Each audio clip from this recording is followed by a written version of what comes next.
बेटा, बिस्मिल्लाहिर्रहमानिर्रहीम। आज का हमारा टॉपिक है sources of organic compound. Organic compound की सोर्सेज क्या हैं? हमारे there are 3 sources of organic compound which are called fossil fuels.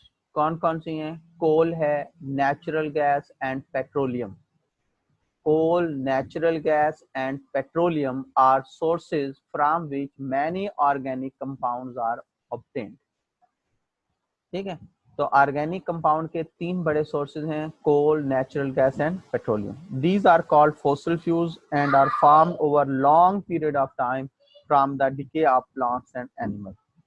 और ये जो coal, natural gas and petroleum है, ये कहाँ से हासिल होते हैं? They are formed over long period of time from the decay of plants and animals. इसको अभी हम आगे डिटेल में पढ़ेंगे कैसे बनते हैं।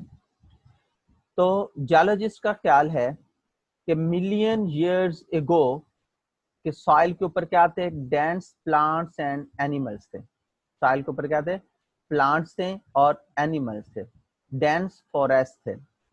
कि बिफोर डायनासोर्स, ये डायनासोर से भी पहले की बात है, मिलियन ईयर्स, कि many giant plants died in the earth swamps. कि क्या था कि मिलियन ईयर्स बिफोर जमीन के ऊपर क्या थे? प्लांट्स थे, डेंस प्लांट्स, एनिमल थे। तो उनकी क्या हो गई? 3 मिलियन ईयर्स अगो, तो उनकी क्या हो गई? डिके। 300 मिलियन ईयर्स अगो उनकी क्या हो गई? डिके हो गई। डिके होने के बाद वो सॉइल के अंदर क्या हो गया? बरिड हो गया। Over millions of years the plants were buried under water and dirt. यानी कि 100 मिलियन इयर्स अगो वो प्लांट्स क्या हो गए? सॉइल के अंदर बरिड हो गए, दफन हो गए, डेड बरिड मैटर। वो उनको मिट्टी आ गई ड्यू टू क्लाइमेट चेंज। के क्लाइमेट चेंज की वजह से सॉइल के ऊपर जो प्लांट्स और एनिमल थे उनकी डिके हुई, वो सॉइल के अंदर बरिड हो गए। जब वो सॉइल के अंदर बरिड हुए तो सॉइल में बायोलॉजिकल केमिकल चेंज है due to high temperature and pressure. Heat and pressure had turned the dead plant matter into coal. उसने उनको किस में तब्दील कर दिया? फॉसिल फ्यूल में। सिर्फ कोल ही नहीं, किस में तब्दील कर दिया? कोल, नेचुरल गैस एंड पेट्रोलियम में। तो इसी तरह हमारे पास क्या होती हैं? ये जो coal, natural gas and petroleum हासिल होते हैं। सबसे पहले हम सोर्स को लेते हैं कोल। वही डिटेल जो भी आपको पढ़ाई है कि it is believed that coal in nature was formed from the remain of trees buried inside the earth crust some 500 million years ago. कि जियोलॉजिस्ट का ये ख्याल है कि मिलियन ईयर्स अगो सॉइल के ऊपर क्या थे? डेंस प्लांट्स थे, एनिमल्स थे। उन प्लांट्स एंड एनिमल की क्या होगी? डिके होगी। डिके के नतीजे में due to bacterial and chemical reaction on wood, उनमें बायोलॉजिकल केमिकल चेंज है, it got converted into peat. तो सबसे पहले किसमें चेंज हुए? पीट में। और उसमें फिर ये पीट क्या है? That is the first form of coal. ये कोल की सबसे फर्स्ट फॉर्म है। फिर सॉइल के अंदर बरिड रहने से उनमें क्या है? हाई टेम्परेचर प्रेशर पे फर्दर बायोलॉजिकल केमिकल चेंज आई। Then as a result of high temperature and pressure inside the earth crust, peat got transformed into the coal. Peat फिर किस में तब्दील हो गया? कोल में चेंज हो गया।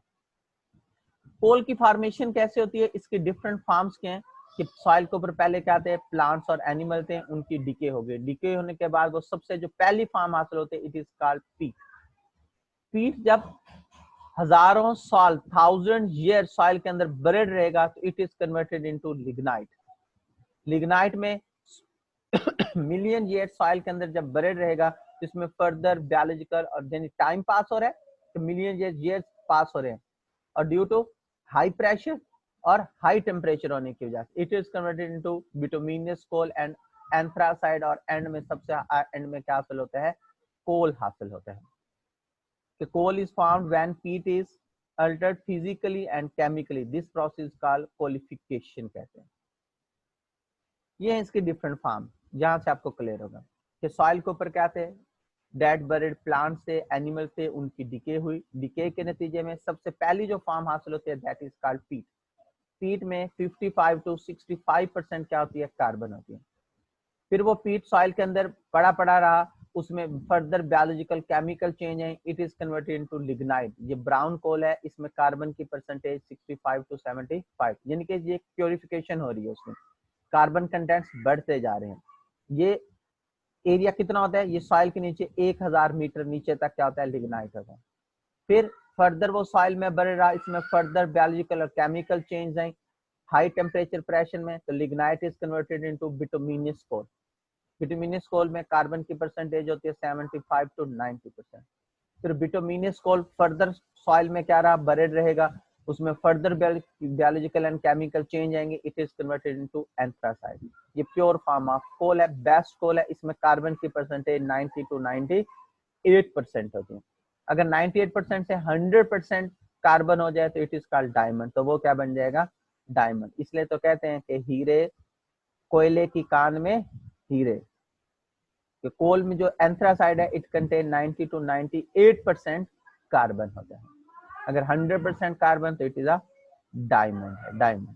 तो 4 फॉर्म है कोल फॉर्मेशन के, कि जो डेड बरेड प्लांट है वो अगर सॉइल के अंदर बरेड रहे तो बायोलॉजिकल केमिकल चेंज आएंगे हाई टेम्परेचर प्रेशर पे, तो सबसे पहली form peat, further biological chemical change पे lignite, further biological chemical change पे bituminous coal, further biological chemical change पे एंथ्रासाइट हासिल होगा।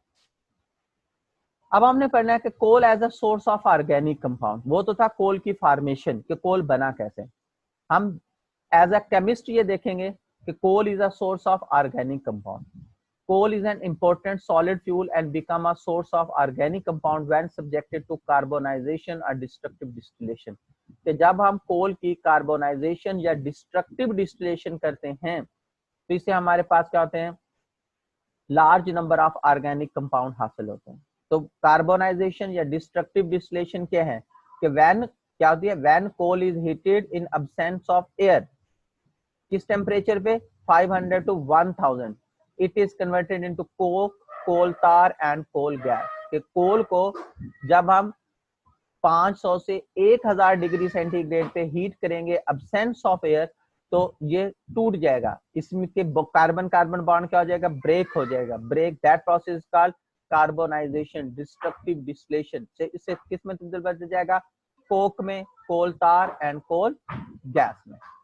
कोल तार contain a large number of, इसी तरह कोक है, कोल तार है, कोल गैस है, इनसे में large number of organic compound हासिल होते हैं। जैसे अगर कोल तार contain a large number of organic compound which separate on fractional distillation. और कोल तार से इंपॉर्टेंट कौन से ऑर्गेनिक कंपाउंड हासिल होते हैं, mostly aromatic organic compound. Benzene, सबसे पहले बेंजीन कोल तार से हासिल हुई थी, फिनोल है, एंथ्रासीन है, फिनेंथ्रीन है, ठीक है। ये ऐसे कंपाउंड हैं जो कोल तार से हासिल होते हैं। तो इसका मतलब हम कहेंगे कि coal is a source of organic compound, क्योंकि कोल की जब हम डिस्ट्रक्टिव डिस्टिलेशन कार्बोनाइजेशन करवाते हैं तो उससे कोक, कोल तार, कोल गैस हासिल होती है। कोक, कोल तार, कोल गैस से फिर different organic compound fractional distillation के जरिए हासिल होते हैं। अब पाकिस्तान की सूरत हाल क्या है, कि टोटल कोल रिसोर्सेज जो पाकिस्तान के अंदर है वो 184 बिलियन टन हैं। The total coal resources of Pakistan are estimated by the Geological Survey of Pakistan to be 184 billion ton। कि Pakistan is rich in coal resources, कि पाकिस्तान coal resources में rich है। पाकिस्तान में coal resources कितने हैं, 184 बिलियन टन है। और वो जो पाकिस्तान में कोल पाया जाता है, about 80% of this coal is used to bake bricks, जिनके ईंटें पकाने के लिए हम उसको क्या करते हैं, इन लाइम किन्स, भट्टियों में इस्तेमाल करते हैं। Besides some quantities use for domestic purpose, कुछ क्वांटिटी हम डोमेस्टिक पर्पस के लिए इस्तेमाल करते हैं। Conscious effects are being made by the government to induct coal into the industry. कि अब गवर्नमेंट ने कोशिश की है कि कोल को इंडक्ट किया जाए इंडस्ट्री में as a source of energy by setting up coal based power units. और अभी आपने सुना होगा कि पिछली दौरे हुकूमत में थर में एक पावर स्टेशन लगाया गया जिसमें इलेक्ट्रिसिटी जनरेट होती है बाय कोल, ठीक है। ये थर में एक पावर प्लांट लगाया गया। तो अब गवर्नमेंट, इसके कहने का मकसद ये है कि गवर्नमेंट ने एफर्ट्स की हैं ताकि कोल को पावर स्टेशन में इलेक्ट्रिसिटी जनरेट करने के तौर पे क्या किया जाए, यूज किया जाए। The Sindh Coal Authority and the Directorate of Mineral Development of the Punjab, Balochistan, Khyber Pakhtunkhwa, क्योंकि पुरानी बुक है इसमें, ठीक है, वो केपी के आगे, ठीक है, Khyber Pakhtunkhwa are all keen to expand coal utilization in power generation for which many incentive has been made available। यानी कि जितने भी डायरेक्टोरेट हैं मुख्तलिफ प्रोविंसेस के, वो इस बात की कोशिश कर रहे हैं कि कोल को पावर जनरेशन के लिए as a source of energy के तौर पे इस्तेमाल किया जाए, और इस पे भी एफर्ट्स क्या हैं, जारी हैं, जिसकी एक आपके सैंपल आपके सामने है, थार कोल, जहां पे इलेक्ट्रिसिटी जनरेट हो रही है कोल को इस्तेमाल करते हुए। तो यह पाकिस्तान की सूरत हाल। उसके बाद है दूसरा हमारे पास सोर्स है नेचुरल गैस। बच्चों क्या है, natural gas is a important mean of energy. आप जानते हैं कि हमारे पास थ्री एनर्जी सोर्सेज हैं, कोल के बाद दूसरा क्या है, नेचुरल गैस। और पाकिस्तान में सबसे चीपेस्ट जो एनर्जी सोर्स है वो क्या है, नेचुरल गैस है। कि natural gas is an important mean of energy specially for countries like Pakistan which are deficient in the production of mineral oil and coal। कि पाकिस्तान जैसे मुल्क के लिए जहां हमारे पास मिनरल ऑयल, पेट्रोलियम और कोल रिसोर्सेज इतने नहीं हैं, तो पाकिस्तान जैसे कंट्री में नेचुरल गैस को यूज करना as a source of energy, तो ये सबसे बेस्ट सोर्स है। नेचुरल गैस है क्या, it is mixture of low boiling point hydrocarbon. ये लो बॉइलिंग पॉइंट हाइड्रोकार्बन का मिक्सचर है, आगे हम अभी देखते हैं। Major proportion of natural gas is methane है, it is found by the decomposition of organic matter. तो आप जानते हैं जो मीथेन है वो ऑर्गेनिक मैटर की डिकम्पोजिशन से हासिल होती है। पाकिस्तान में क्या है, in Pakistan the gas being cheaper, सबसे चीपर है, is use for the power generation. तो पावर जनरेशन में हम नेचुरल गैस को यूज करते हैं, जितने भी थर्मल पावर हैं वो नेचुरल गैस को सोर्स ऑफ एनर्जी यूटिलाइज करके वर्क करते हैं। इसके अलावा सीमेंट इंडस्ट्री है, फर्टिलाइजर इंडस्ट्री है, ये भी नेचुरल गैस को एज ए फ्यूल के तौर पे यूज करते हैं, as a fuel in general industries and for domestic purpose में भी हम नेचुरल गैस को यूज करते हैं। मेन ये चीज याद रखने के कि मेन कंपोनेंट नेचुरल गैस के क्या हैं, मीथेन है, ठीक है, और मीथेन कितनी है, 70 to 90% इट इंक्लूड मीथेन।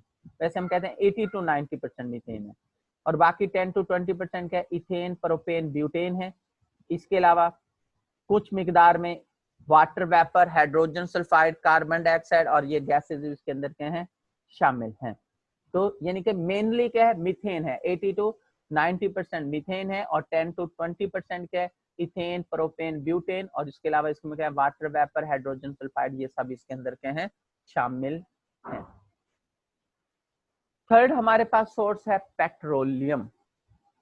अभी हमने दो सोर्स पढ़े, सोर्स ऑफ ऑर्गेनिक कंपाउंड, ठीक है।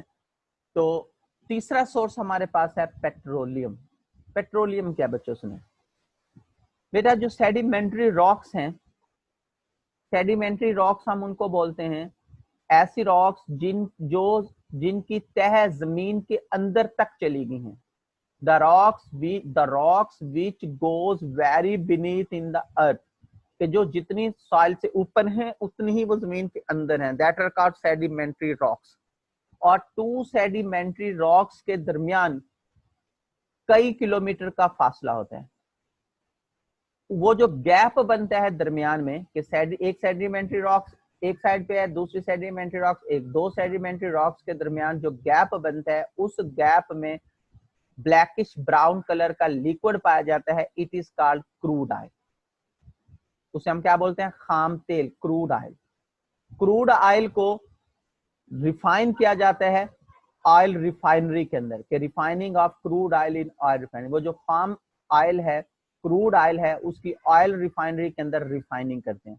रिफाइनिंग से वो बदल जाता है मिनरल ऑयल पेट्रोलियम में। मिनरल ऑयल पेट्रोलियम की करते हैं फ्रैक्शनल डिस्टिलेशन, और फ्रैक्शनल डिस्टिलेशन से हमारे पास मैनी ऑर्गेनिक कंपाउंड हासिल होते हैं, जिसमें बोलते हैं कि petroleum is source of organic compound. दोबारा सुने,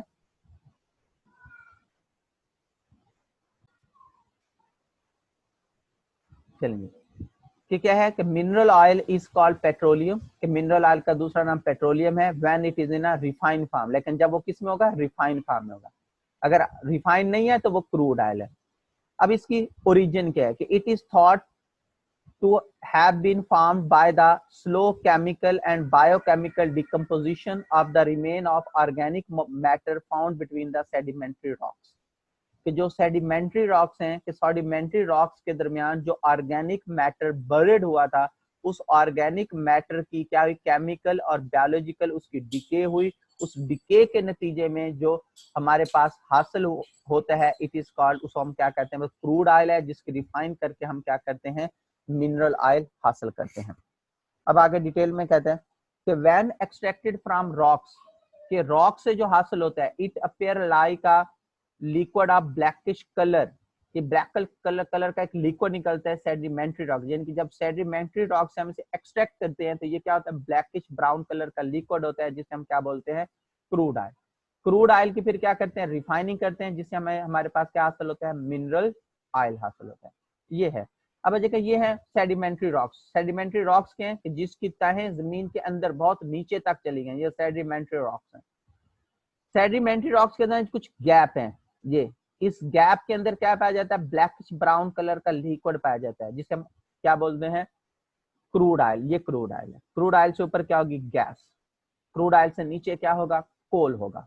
गैस है, ऑयल है, नीचे कोल है, ठीक है। तो ये बाकी क्या है, ये porous, non porous, different rocks की टाइप्स हैं। तो सेडिमेंट्री रॉक्स के दरमियान ये जो गैप पाया जाता है, उस गैप में ब्लैकिश ब्राउन कलर का लिक्विड पाया जाता है, it is called crude oil कहलाता है। अच्छा, मैंने जैसे अभी बताया कि पाकिस्तान क्रूड ऑयल खुद एक्सट्रैक्ट नहीं करता, पाकिस्तान क्रूड ऑयल परचेज करता है, फिर परचेज करके उस क्रूड ऑयल को फिर रिफाइन करके आगे बेचा जाता है। और पाकिस्तान में 4 ऑयल रिफाइनरीज काम कर रही हैं। At present 4 oil refineries in operation in our country. One oil refinery known as Attock oil refinery है, it is located at Margalla near Rawalpindi. Attock एक है, अटक ऑयल रिफाइनरी जो रावलपिंडी के करीब मारगला में पाई जाती है।